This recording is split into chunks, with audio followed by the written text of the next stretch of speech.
Hello students, today the topic is lateral wall of nose.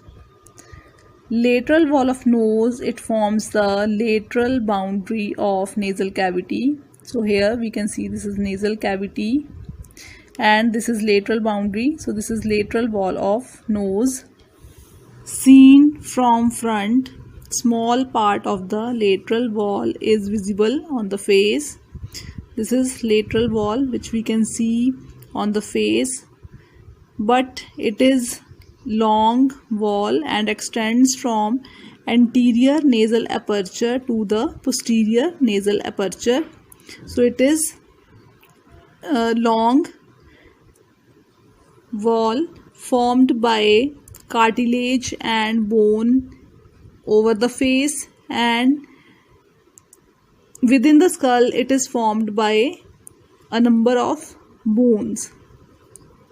Lateral wall of nose is irregular wall because of the presence of three shelf-like projections towards the cavity.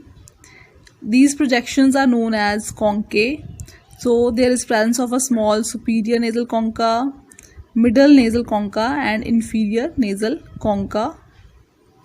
In norma frontalis, within this piriform aperture of nose, we can find out these conchae in the form of curved ridges which projects from lateral wall of nose. This is lateral wall of nose. From here, conchae extends into the cavity of nose in the form of shelf-like projections. So this larger projection is known as inferior nasal concha on both sides, and slightly superior to it here we can find out another concha known as middle nasal concha. Superior most concha is very smaller in size and not visible here. The function of these conchae is to increase the surface area of the nasal cavity for the process of air conditioning of the inspired air. Lateral wall separates the nasal cavity from orbit superiorly, and there is presence of ethmoid bone between the nasal cavity and orbit in the upper area. Below, it separates the nasal cavity from maxillary air sinus. Maxillary air sinus is a hollow space present within the body of maxilla bone here in this area. So lateral wall separate these two cavities, nasal cavity and maxillary air sinus. In the anterior area, this lateral wall of nose separates the nasal cavity from lacrimal sac and nasolacrimal duct. So in this area where this small crest is visible, this is the area of lacrimal sac, and from here below downwards nasolacrimal duct passes. So this lateral wall separates the nasal cavity from these two structures in the anterior aspect of orbit. This is the diagram showing lateral wall of nose, in which lateral wall has been exposed by removing the middle septum, nasal septum. Here we can find out also the cut portions of these shelf-like projections known as conchae. So superior nasal concha, middle nasal concha and inferior nasal concha. Lateral wall can be subdivided into three parts. Anteriormost part, which is in the form of a small depression, it is known as vestibule of nose. It is lined by modified skin and contain short, stiff, curved hair called vibrissae. Middle part is known as atrium of middle meatus, and posteriormost part contains conchae. So this is superior, middle and inferior nasal concha. The spaces separating these conchae are known as meatuses.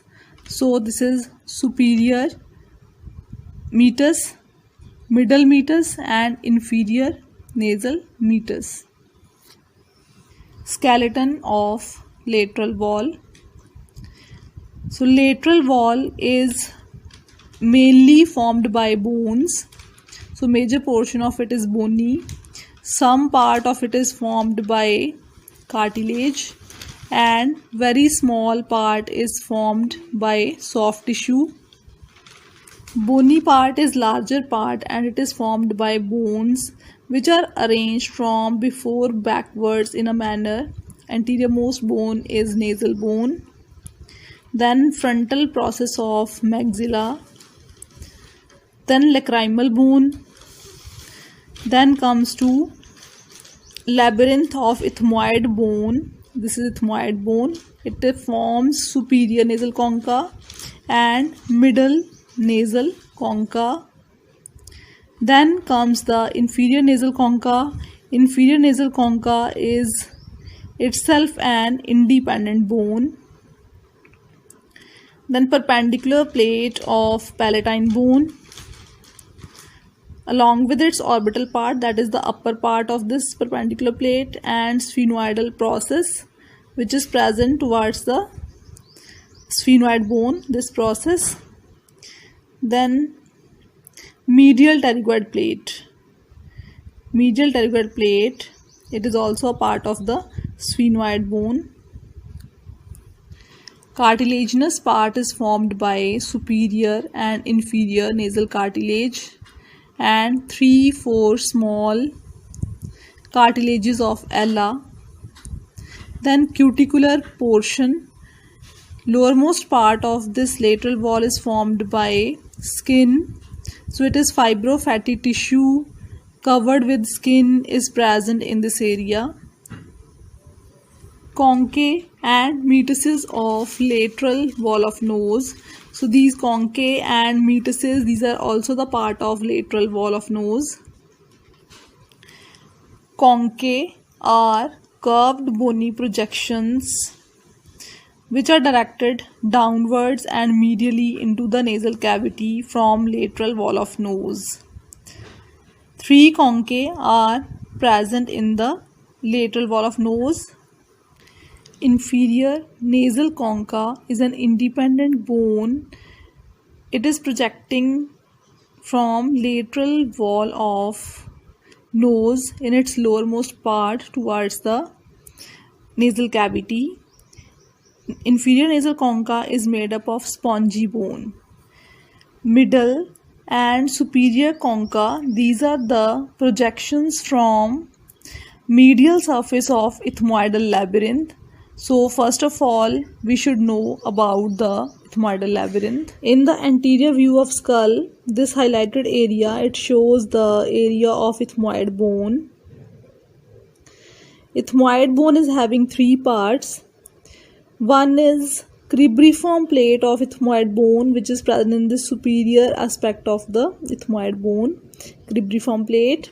Second is the perpendicular plate which is visible in the form of this perpendicular structure. Third part is lateral mass of the ethmoid bone, that is known as ethmoidal labyrinth. So ethmoidal labyrinth, it contains a number of air-filled spaces known as ethmoidal air cells. From this lateral mass, there is one shelf-like projection in the lower part known as middle nasal concha, and slightly superior to it another small shelf-like projection is visible here, that is known as the superior nasal concha. So these are the nasal conchae which arises from ethmoidal labyrinth. So this is labyrinth part. Lateral mass of ethmoid bone is known as ethmoidal labyrinth. And the small air-filled spaces which are visible here, which are many in number, these are ethmoidal air sinuses present in the bone. In this diagram, we can see this is middle nasal concha It is a projection from medial surface of ethmoidal labyrinth. Then superior concha. Superior concha is a projection from medial surface of ethmoidal labyrinth. Superior concha is the smallest concha of all the three conchae. It is present just above the posterior part of middle concha. So posterior part of middle concha, above it lies the superior nasal concha. Metacies of nose. Metacies are the passages between overhanging conchae. Each meatus communicate with nasal cavity. So in this diagram we can see these are the conchae, and the spaces present between these conchae is known as meatus. So superior meatus, middle meatus and inferior meatus, these are the spaces between these conchae, and these communicate with the nasal cavity. This is nasal cavity, and these meatus open into the nasal cavity. First of all, inferior meatus. Inferior meatus lies beneath the inferior nasal concha. It is the largest meatus of all the three meatuses. In this, there is presence of an opening of nasolacrimal duct at the junction of its anterior 1/3 and posterior 2/3 part. This opening of the nasolacrimal duct, it is guarded by a lacrimal fold, or that is also known as valve of Hessner. Middle meatus lies beneath the middle concha. It represents many features. First is ethmoidal bulla. Ethmoidal bulla is a rounded elevation which is visible here. It is produced by underlying middle ethmoidal sinus here. So in this area there is presence of ethmoidal sinus, and of all the ethmoidal sinuses, middle ethmoidal sinus produce this projection known as ethmoidal bulla. At the upper margin of this bulla, here we can see an opening which is produced by which is the opening of middle ethmoidal sinus in this ethmoidal bulla. Below the ethmoidal bulla, there is presence of a deep semicircular sulcus known as hiatus semilunaris.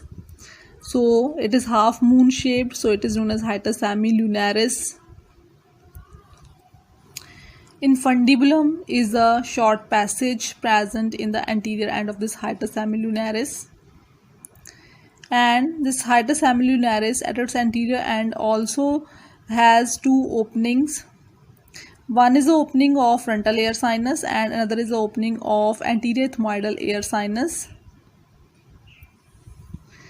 Behind these two openings, we can see here this is the opening of maxillary air sinus in the hiatus semilunaris. Superior meatus lies below the superior nasal concha. It is shortest nasal meatus, and it receives the opening of posterior ethmoidal air sinus. Above the superior concha, there is presence of a triangular fossa known as sphenoethmoidal recess. So it is the recess which receives opening of sphenoidal air sinus. This is sphenoidal air sinus. It opens into this sphenoethmoidal recess through an opening. Next is atrium of middle meatus. So atrium of middle meatus, it is the anterior most. It is present just anterior to the middle meatus. It is a shallow depression present just in front of the middle meatus and above the vestibule of nose. Superiorly, it is limited by a faint ridge. So here we can see a faint ridge of mucous membrane that is known as agar nasi.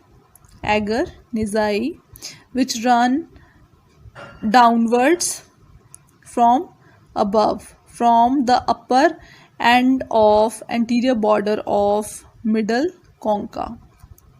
So this is agar nasai extending from anterior part of the middle concha downwards.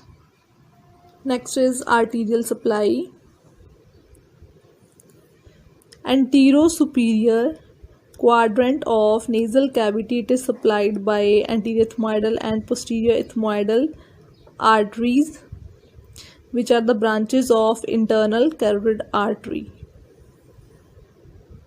And posterior-superior quadrant is supplied by sphenopalatine artery, branches of sphenopalatine artery, and sphenopalatine is a branch of external carotid artery.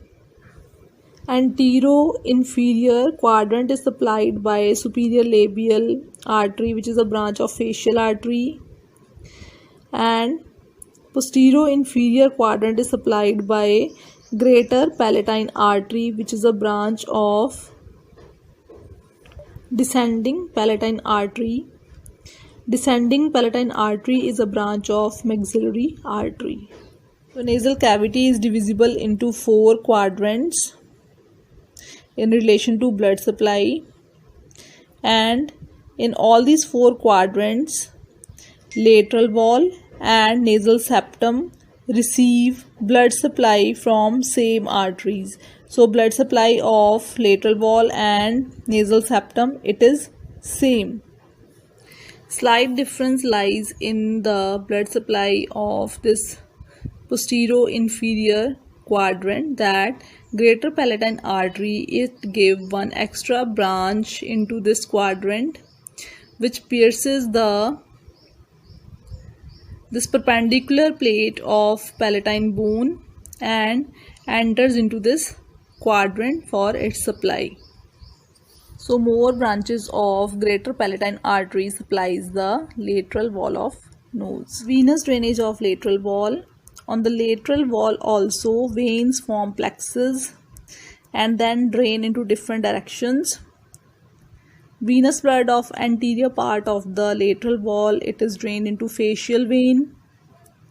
Venous blood of middle part of lateral wall, it is drained into pterygoid plexus of veins present in the infratemporal fossa.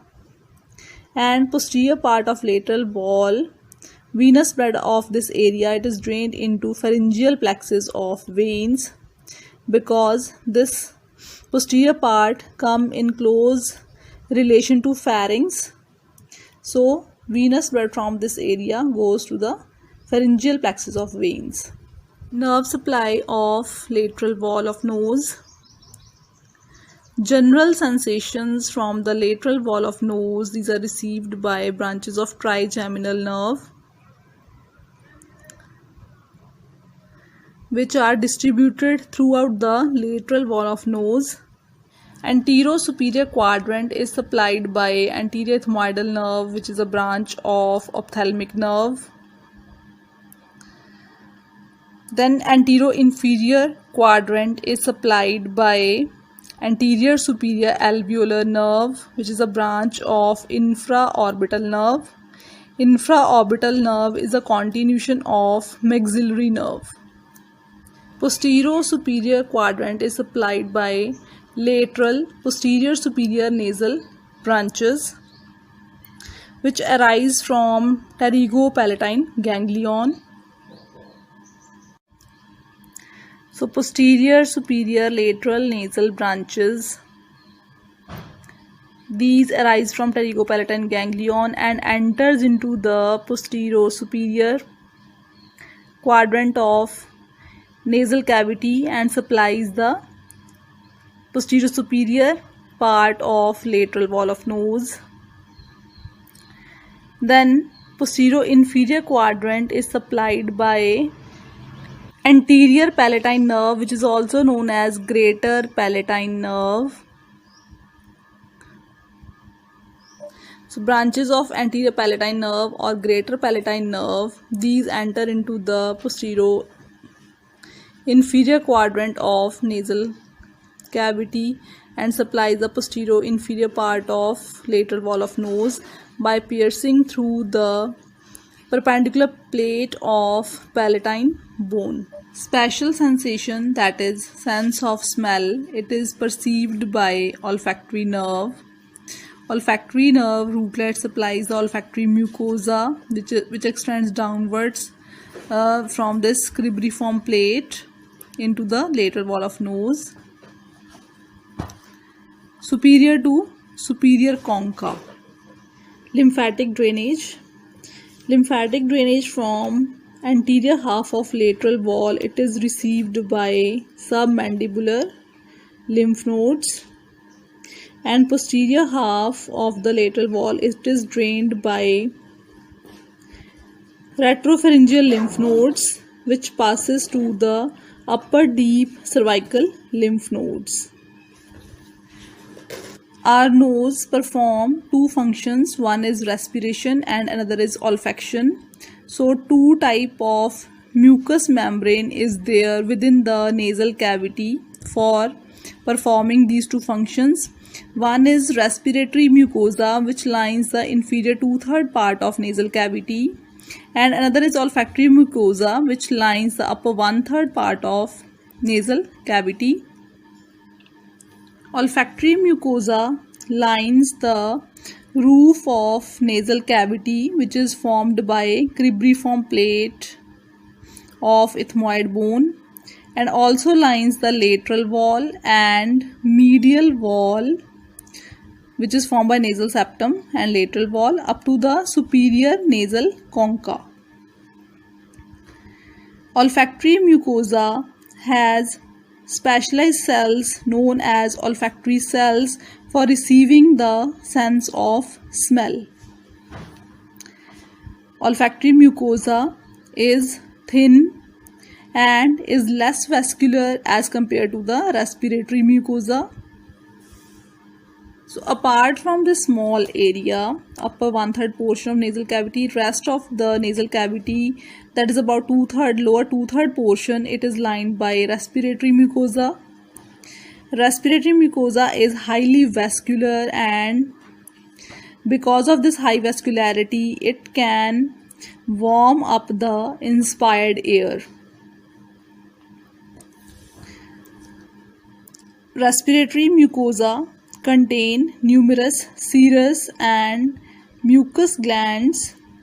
Serous glands secrete the secretions and make the air moist, while the mucous glands trap the dust and other particles. Thus, nose or nasal cavity, it acts as an air conditioner.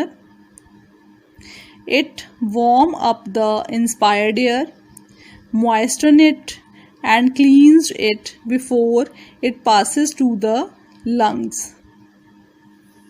Applied anatomy related to lateral wall of nose.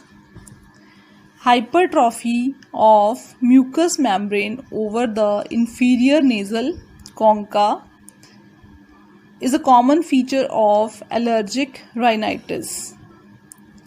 Allergic rhinitis is characterized by sneezing, excessive watery discharge from the nose, and nasal blockage. So if the mucosa in this area, it get hypertrophied, it means patient is having the problem of allergic rhinitis.